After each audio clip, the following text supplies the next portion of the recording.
Two of Impus's close friends tried to say hi to him on the street, but he just ignored them like they were enemies. Little did they know, they were actually silent witnesses to the horrifying act that was also seen by a taxi driver who unknowingly spotted the gruesome body parts hidden in plastic bags that Impus was tossing along the highway. Welcome to I Felt the Dark. Today, we're going to dive into some wild stories. This time, it's about a man from Jakarta who did the unthinkable. This guy, a real womanizer, ended up killing his own wife. But here's the crazy part.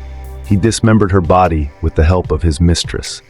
And rumor has it, he used parts of his wife's body to make soto, a traditional Javanese soup to sell. Freaky, right?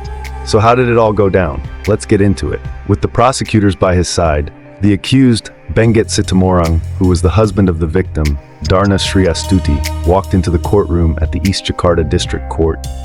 Tini, Benggit Situmorang's girlfriend, and also the one who helped mutilate Darna Sri Astuti, was sentenced to 14 years in prison by the judge. So here's how it went down.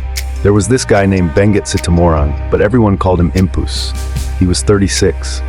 One day, Impus left his home in Ambarita village, Samosir, North Sumatra, and went to Jakarta to try his luck. He became a driver for Metro Mini 66, driving people around from Block M to Manggarai in South Jakarta. One day, while picking up passengers in Manggarai, he spotted a woman who caught his eye. Her name was Rohini. She hopped on the Metro Mini driven by Impus to get to work. Impus, not wasting any time, started flirting and trying to get to know her. Before long, Impus and Rohini got closer and they started dating. Impus was one of those guys who knew how to charm women with his words, so it didn't take long for Rohini to fall for him. During their dating phase, they kept in touch and soon fell in love. They didn't date for long before, in 2000, Impus proposed to Rohini, took her back to Medan, North Sumatra, to introduce her to his family, and they got married. They had 2 kids together. At first, their marriage seemed fine. But as time went on, and their kids grew up, everything started to change. One day, Impus, who was the kind of guy who couldn't stick to just one partner, suddenly started thinking about hitting on other women. One of the ladies who fell for Impus's smooth talking was Darna Sri Astuti, or Tuti for short. Tuti was from Jambi and happened to live in Kampung Rambutan near the bus terminal and Metro Mini. Maybe that's where they met. They were 3 years apart, with Tuti being much younger than Impus. Since meeting Tuti, Impus became a total lovesick puppy, spending almost all his time with her. He hardly went home anymore, preferring to hang out with Tuti instead of his wife, Rohini. To Impus, Rohini just didn't seem attractive anymore. Despite being a smooth talker and a charmer, Impus had a super temperamental side. He would often get mad and start throwing things around when he was pissed off. It wasn't uncommon for him to come home after driving the Metro Mini and start yelling at his wife and kids, which led to daily arguments, loud enough for the neighbors to hear. Long story short, one day, Rohini found out that Impus was cheating on her with none other than Tuti. As a wife, Rohini was, of course, really upset and angry about what she discovered. She couldn't accept her husband's betrayal. Fueled by jealousy, Rohini confronted Impus about his relationship with Tuti. It was a fair question, considering she was his wife. But instead of feeling guilty, Impus started cursing at Rohini, saying she wasn't pretty anymore, wasn't attractive, and couldn't satisfy him. Those words really hurt Rohini. And it didn't stop there. After all the yelling, Impus went on to physically abuse Rohini. He hit her until she was bruised and even choked her. Impus threatened to kill Rohini if she kept nagging him. This wasn't the first time Rohini had faced abuse from her husband. For years, Rohini had been subjected to Impus's bad behavior. The domestic violence Impus inflicted on Rohini didn't just happen once. It was almost every day, both verbal abuse that messed with her head and physical abuse.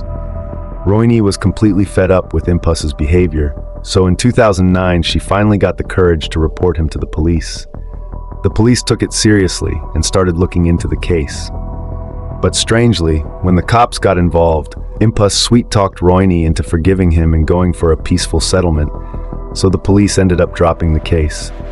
Unfortunately, things only got worse for Rohini. She fell for her hot-tempered husband's manipulation again. After they made up, Instead of changing his ways, Impus became even more violent. He hit and punched Roini in the eye, which left her blind in her left eye. What a cruel guy, right? Feeling like she couldn't take Impus's abuse anymore, Roini finally filed for divorce and left with her kids. Meanwhile, Impus was actually happy about the divorce. To him, it meant he could be with Tutti without any interference, which was his plan all along. This shows Roini's mistake. Why did she only file for divorce? She should have reported the abuse to the police so that Impus could face criminal charges. After splitting from Roini, Impus didn't waste any time moving in with Tutti and marrying her. But a different wife meant different rules. Tutti didn't want her husband, Impus, getting tempted by other women. She knew full well that Impus wasn't the kind of guy who could resist temptation, since she was the reason he left his first wife. So Tutti asked Impus to work together to start a business.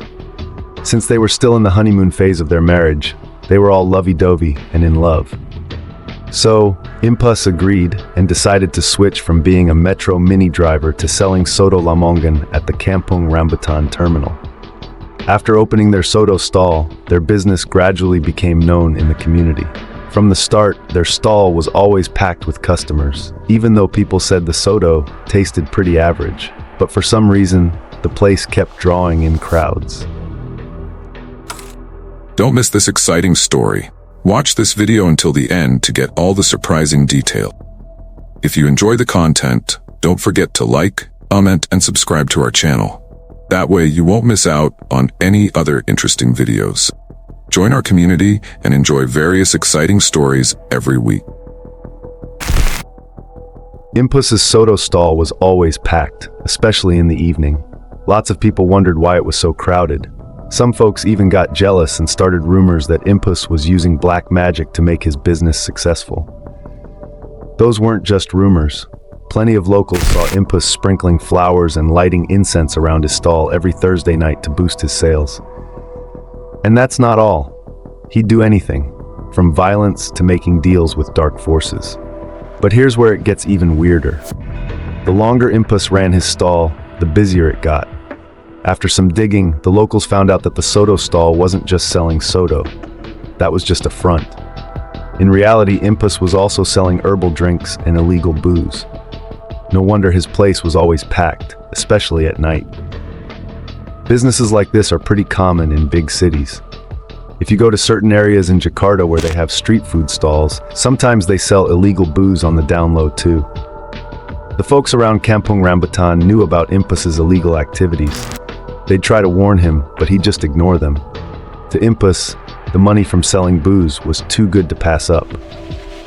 Long story short, as his business took off, Impus started raking in the cash and living it up.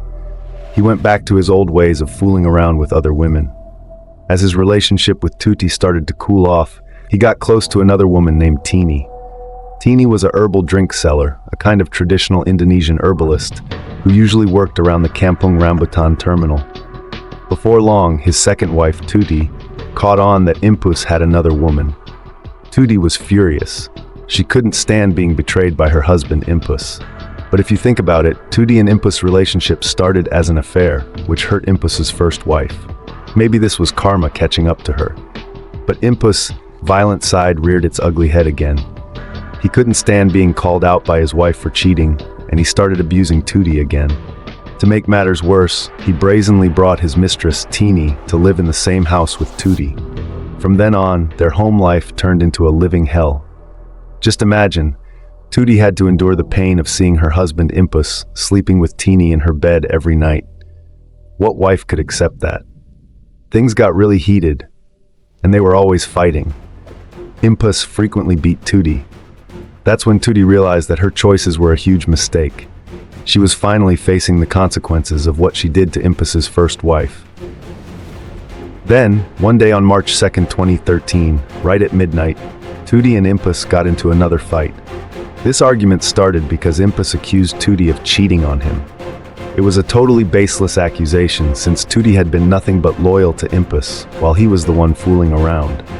Tutti denied everything and stood up for herself, which led to a heated argument. Impus got super angry and went into a jealous rage. He ended up abusing Tutti for hours. On March 3, 2013, from night until the early hours of the morning, Impus beat Tutti with a blunt object. He hit her multiple times until she was screaming in pain and her body became limp. Impus even used the blunt object to hurt Tutti in a really brutal way. He shoved the blunt object into her private parts, causing severe bleeding. Tutti cried and screamed in pain, begging for mercy, but Impus ignored her. During all of this, Teeny, Impus's mistress, was also there, watching what he did to Tutti. She tried to intervene and offered to help treat Tutti's wounds, but Impus wouldn't let her. His rage kept growing, and he cruelly clenched his fist and shoved it into Tutti's private parts. To make it even worse, Impus grabbed an empty water bottle, filled it with hot water, and shoved it into Tutti's private parts. This was a horrific act that only a psychopath would think of. Pretty terrifying, right? Okay, let's continue. Tutti could only scream in pain at that point, while Impus was completely wasted. So, according to him, his actions were out of his control because he was only half conscious. Meanwhile, Teeny, who witnessed the whole horrifying ordeal, was too scared to do anything. Seeing Tutti no longer moving, Teeny realized that she was already dead. Panicking, Teeny tried to make Impus understand how serious their actions were. Teeny then started looking for ways to cover up their crime. She decided to cut up Tutti's body into 6 parts. Impus agreed with Teeny's plan. They started by cutting off Tutti's legs, then separated the torso, and even removed her organs. After that, they chopped up the upper body and detached Tutti's arms. The body parts were then placed into 7 plastic bags that Teeny had bought. This dismemberment process took a long time, starting on the night of March 4th and going into the early morning of March 5th, 2013, with Teeny fully assisting in the mutilation. After wrapping everything up, Impus rented a public transport van from his neighbor, saying he needed it to buy supplies for the shop. He rented the van for about $16 a day. The next day, on March 5th, Impus loaded the plastic bags into the van and took off towards the highway. He dumped the body parts bit by bit along the Sikampek-Bekasi toll road. While he was doing this, Impus ran into his buddies, Juhadi and Yusuf Effendi.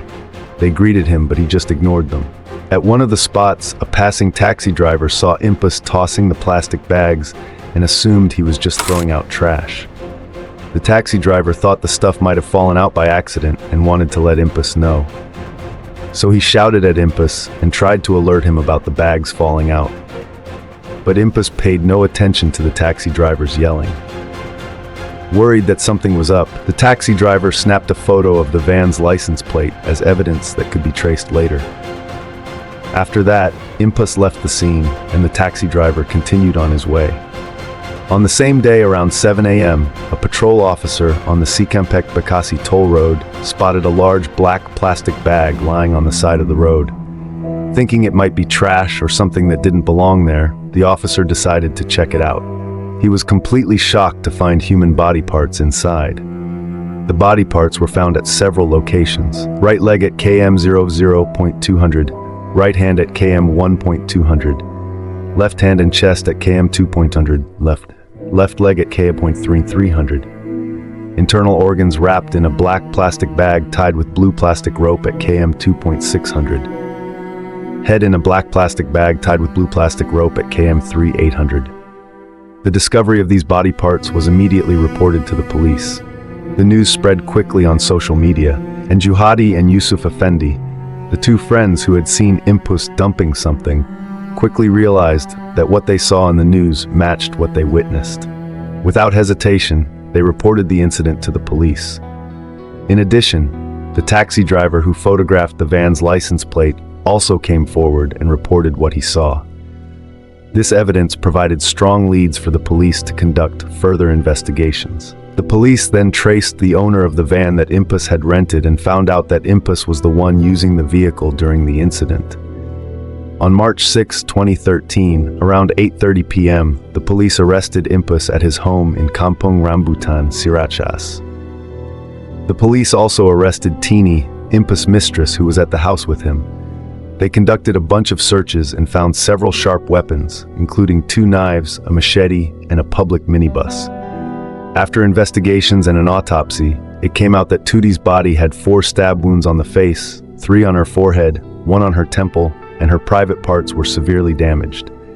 The most shocking discovery was that after killing Tootie, Impus kept running his business.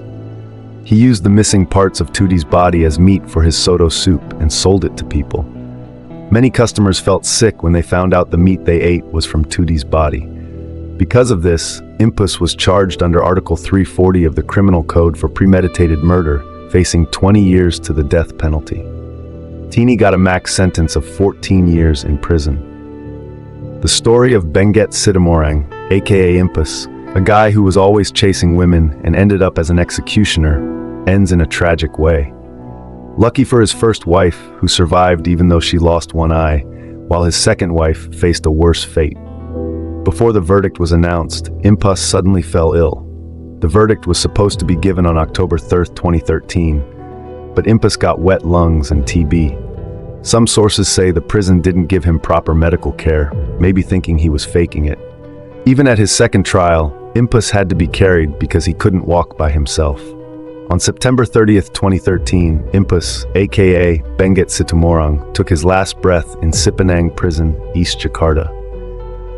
During the trial on October 3rd, there was a debate at whether Impus was neglected in prison, which led to his tragic death. The lawyers in the court argued for a bit, but it was eventually resolved. This case shows how differently poor people are treated in Indonesia, where the right to live should still be protected, even for someone like an executioner. The East Jakarta District Court judge finally declared that the verdict against Impus had no legal standing and is considered null and void. Impus, aka Benguet Sitamorang, must now face his judgment in the afterlife without a sentence in this world. What are your thoughts on this disturbing case? Leave a comment below to share your views, and remember to subscribe for more stories that delve into the darker side of life.